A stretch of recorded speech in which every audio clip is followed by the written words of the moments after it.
यह साल 1799 की बात है। अमेरिका के स्लीपी होलो नाम के एक छोटे और सुनसान गांव में पीटर वैन गैरेट नाम का एक आदमी बेहद घबराया हुआ था। डर के साए में उसने कांपते हाथों से कुछ बहुत जरूरी और गुप्त दस्तावेज लिखे और उन्हें तुरंत सील बंद कर दिया। उसे एहसास हो चुका था कि उसकी जान को खतरा है। बिना एक पल गंवाए वह अपने बेटे डर्क को साथ लेकर उस गांव से भाग निकला। दोनों अपनी बग्घी में बैठकर अंधेरे रास्तों से गुजर रहे थे, उम्मीद कर रहे थे कि वे सुरक्षित बच निकलेंगे। लेकिन तभी सन्नाटे को चीरते हुए एक रहस्यमयी घुड़सवार ने उनका पीछा करना शुरू कर दिया। मंजर बेहद भयानक था। उस घुड़सवार ने उनकी बग्घी को जा पकड़ा और पलक झपकते ही डर्क का सिर धड़ से अलग कर दिया। अपने बेटे की यह हालत देख पीटर की रूह कांप गई। वह अपनी जान बचाने के लिए मक्के के खेतों में भागा, लेकिन मौत ने उसका पीछा नहीं छोड़ा। खेतों के बीच उस साए ने पीटर को भी ढूंढ निकाला और उसे भी बेरहमी से मौत के घाट उतार दिया। इसी बीच न्यूयॉर्क शहर में एक शांत स्वभाव वाला मगर अपने सिद्धांतों का पक्का पुलिस अधिकारी था, जिसका नाम था इकाबॉड क्रेन। इकाबॉड की अपने वरिष्ठ अधिकारियों से अक्सर बहस हो जाती थी। इसका कारण था न्याय के लिए उसका अनोखा नजरिया। वह अमेरिका की न्याय प्रणाली में आधुनिक वैज्ञानिक प्रक्रियाओं को शामिल करने पर जोर देता था। इकाबॉड की जिंदगी एक भयानक सदमे से गुजरी थी। उसके मन में गहरा धार्मिक आघात छिपा था, क्योंकि उसके अपने पिता, जो एक क्रूर धार्मिक कट्टरपंथी थे, उन्होंने उसकी मां को बहुत तड़पाया और मार डाला था। उसकी मां एक भली डायन थी। इस दर्दनाक इतिहास के कारण इकाबॉड अपराधों को सुलझाने के लिए इस्तेमाल किए जाने वाले अमानवीय और यातनापूर्ण तरीकों से नफरत करता था। इसके बजाय वह शुरुआती फोरेंसिक साइंस का उपयोग करने की वकालत करता था। इकाबॉड के इस अनोखे पर वैज्ञानिक दृष्टिकोण को देखकर शहर के मेयर यानी बर्गोमास्टर ने उसे एक खास काम के लिए स्लीपी होलो गांव भेजा। उसका मिशन था पीटर वैन गैरेट और उसके बेटे डर्क के भयानक दोहरे हत्याकांड की जांच करना। इसके अलावा स्थानीय विधवा एमिली विंशिप की हत्या की भी जांच करना, जिसे भी सिर कटे अवस्था में पाया गया था। इकाबॉड, जो खुद अंदर से डरा हुआ और टूटा हुआ था, अब एक ऐसे गांव की ओर बढ़ रहा था जहां हर कोने में खौफ और रहस्य छिपा था। आखिरकार इकाबॉड क्रेन उस डरावने गांव स्लीपी हॉलो पहुंचता है। वहां पहुंचकर वो एक खूबसूरत और रहस्यमयी लड़की कैटरीना वैन टैसिन और उसके प्रेमी ब्रोम से मिलता है।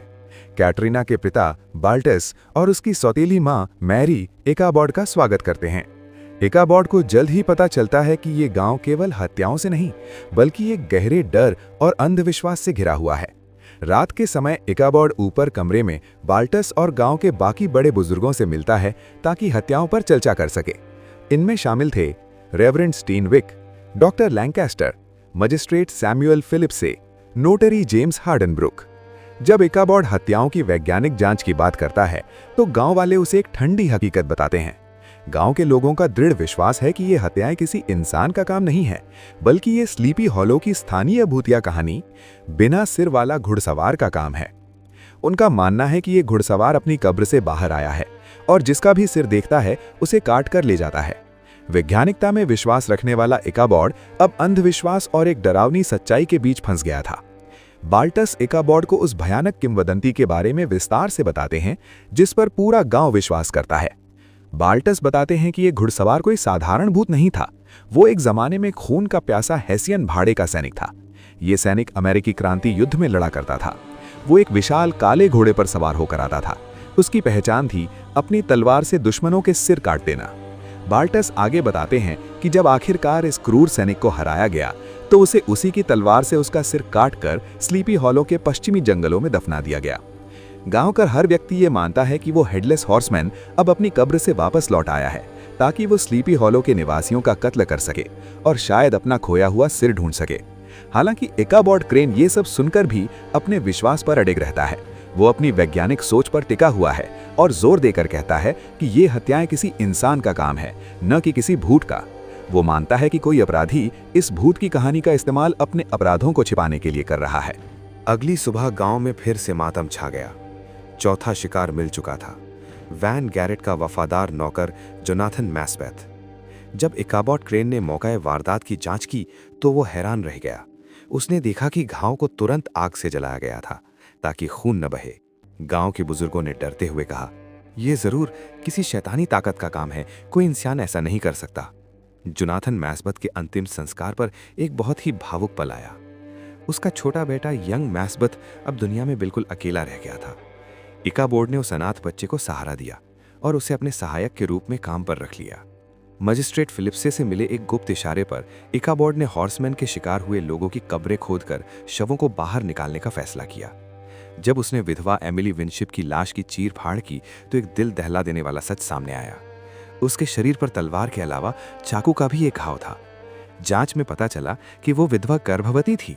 अब इकाबोर्ड को शक होने लगा कि यह मामला सिर्फ भूत का नहीं बल्कि किसी गहरी इंसानी साजिश का है। उसी रात इकाबोर्ड पर काले कपड़ों में एक बिना सर वाले घुड़सवार ने हमला कर दिया।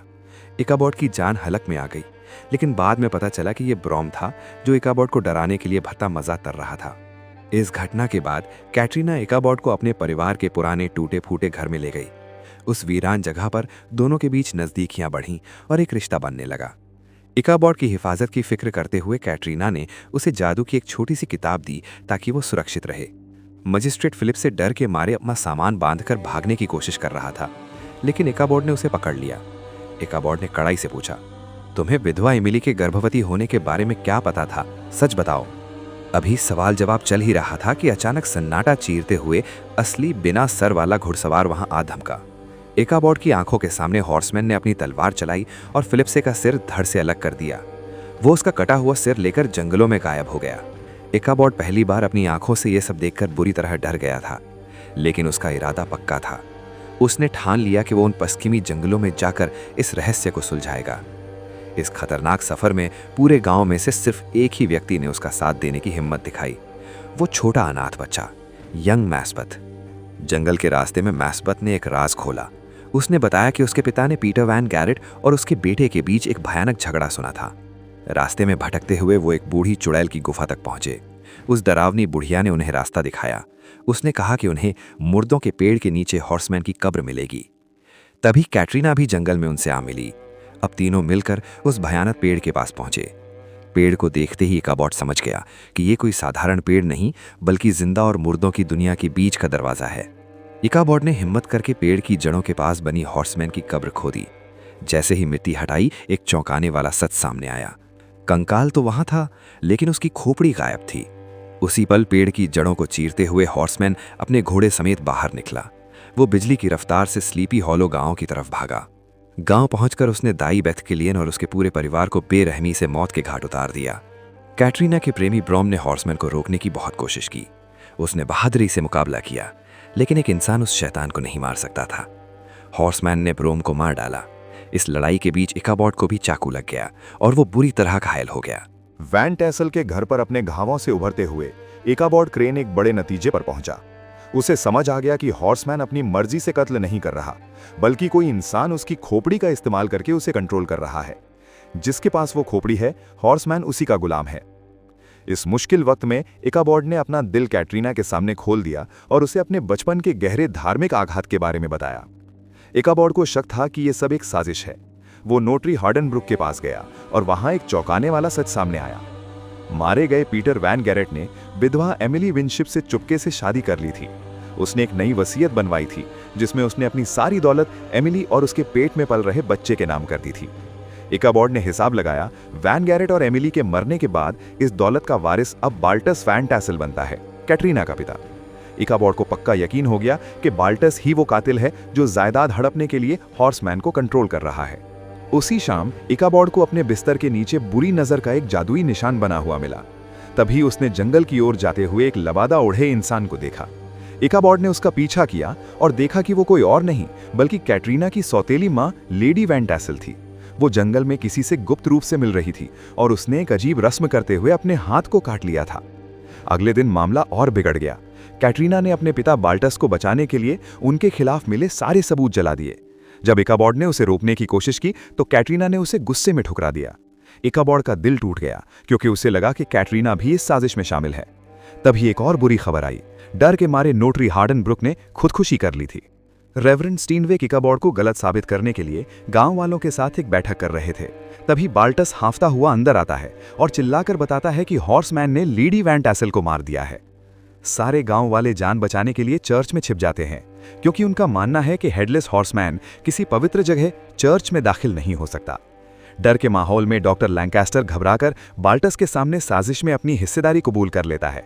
ये सुनते ही स्टीनविक उसे मार डालता है। अपनी जान बचाने के लिए बाल्टस आत्मरक्षा में स्टीनविक को गोली मार देता है और वो भी मर जाता है। लेकिन चर्च की दीवारें भी हॉर्समैन को रोक नहीं पाती। हॉर्समैन ने एक भाला बनाया, बाल्टस को उस पर टांग कर चर्च से बाहर घसीटा और उसे भी सिर काटकर मार डाला। इकाबॉड ने देखा कि कैटरीना ने चर्च के फर्श पर बुरी नजर का एक बड़ा जादुई निशान बनाया हुआ है। उसे लगा कि कैटरीना ही हॉर्समैन को नियंत्रित कर रही है। वो अपनी प्यारी कैटरीना पर आरोप नहीं लगा पाया और टूटे दिल से स्लीपी हॉलो छोड़कर चला गया। गांव छोड़ते ही इकाबॉड को जल्द ही एक भयानक सच का पता चला। उसे पता चला कि बुरी नजर का निशान असल में सुरक्षा का एक चिन्ह था। कैटरीना उसे बचाना चाहती थी। उसने लेडी वैन टैसल के शरीर की जांच की और पाया कि घाव मौत के बाद लगाए गए थे, यानी ये मौत झूठी थी। इकाबॉड तुरंत समझ गया कि असली लेडी वैन टैसल जिंदा हैं और उसने कैटरीना को अगवा कर लिया है। इकाबॉड और यंग मस्बेथ लेडी वैन टैसल को गांव की पुरानी पवन चक्की पर ढूंढ निकालते हैं। वहां वो अपने भयानक अतीत का खुलासा करती हैं। वो एक गरीब परिवार की बेटी थीं जिसे वैन गैरेट्स ने बेदखल कर दिया था। इंतकाम लेने के लिए उन्होंने शैतान से एक समझौता किया और हेडलेस हॉर्समैन को बुलाया ताकि वो उन सबको मार दे जिन्होंने उनके साथ गलत किया था। उसने अपनी चातुर चालों से वैन टैसल परिवार में जगह बनाई और बाकी गांव के बुजुर्गों को भी अपनी साजिश में शामिल होने के लिए मजबूर किया। लेडी वैन टैसल ने सभी वारिसों और गवाहों को मरवा दिया था, जिसमें उसकी अपनी बहन वो बूढ़ी चुड़ैल भी शामिल थी जिसने इकाबॉड की मदद की थी। अब सिर्फ कैटरीना बची थी। लेडी वैन टैसल ने हॉर्समैन को बुलाया ताकि वो कैटरीना को मार दे। कैटरीना के मरते ही लेडी वैन टैसल को वैन गैरेट और वैन टैसल दोनों की सारी जायदाद मिल जाती। इकाबॉड क्रेन बिल्कुल सही समय पर वहां पहुंचा और उसने कैटरीना और यंग मैस्बेथ को बचा लिया। हॉर्समैन को रोकने के लिए उन तीनों ने मिलकर उस पुरानी पवन चक्की में आग लगा दी, जिससे वो धमाके के साथ नष्ट हो गई। जान बचाने के लिए वे तीनों भागकर उसी मुर्दों के पेड़ के पास पहुंचे, लेकिन वहां लेडी वैन टैसल उनका रास्ता रोके खड़ी थी। उसने इकाबॉड पर गोली चला दी। इकाबॉड के सीने पर गोली लगी और वो गिर पड़ा, लेकिन एक चमत्कार हुआ, इकाबॉड बच गया। गोली उसके सीने पर नहीं बल्कि उस छोटी जादुई किताब पर लगी थी जो कैटरीना ने उसे प्यार और सुरक्षा के लिए दी थी। मौके का फायदा उठाकर इकाबॉड ने लेडी वैन टैसल से हॉर्समैन की खोपड़ी छीन ली। उधर हॉर्समैन कैटरीना को मारने ही वाला था कि इकाबॉड ने वो खोपड़ी हवा में उछाल दी और हॉर्समैन को लौटा दी। अपनी खोई हुई खोपड़ी मिलते ही हॉर्समैन उस शाप से आजाद हो गया। जादुई तरीके से उसका सिर वापस उसके धड़ से जुड़ गया। अब हॉर्समैन किसी का गुलाम नहीं था। उसने लेडी वैन टैसल को देखा, वही औरत जिसने अपने स्वार्थ के लिए उसे नरक से बुलाया था। हॉर्समैन ने लेडी वैन टैसल को अपने घोड़े पर खींच लिया। लेडी वैन टैसल चीखती रही, लेकिन हॉर्समैन उसे अपने साथ जिंदा वापस नरक में ले गया। जो बुराई उसने शुरू की थी उसका अंत उसी के साथ हुआ। स्लीपी हॉलो से आतंक का साया हमेशा के लिए हट चुका था। कहानी का अंत एक खूबसूरत मोड़ पर होता है। इकाबॉड क्रेन, कैटरीना वैन टैसल और अनाथ यंग मैस्बेथ तीनों एक साथ एक नए परिवार की तरह न्यूयॉर्क शहर वापस लौट आए। इकाबॉड ने न केवल एक केस सुलझाया था बल्कि अपना प्यार और जीवन जीने की नई वजह भी पाली थी। स्लीपी हॉलो की ये कहानी यहीं समाप्त होती है।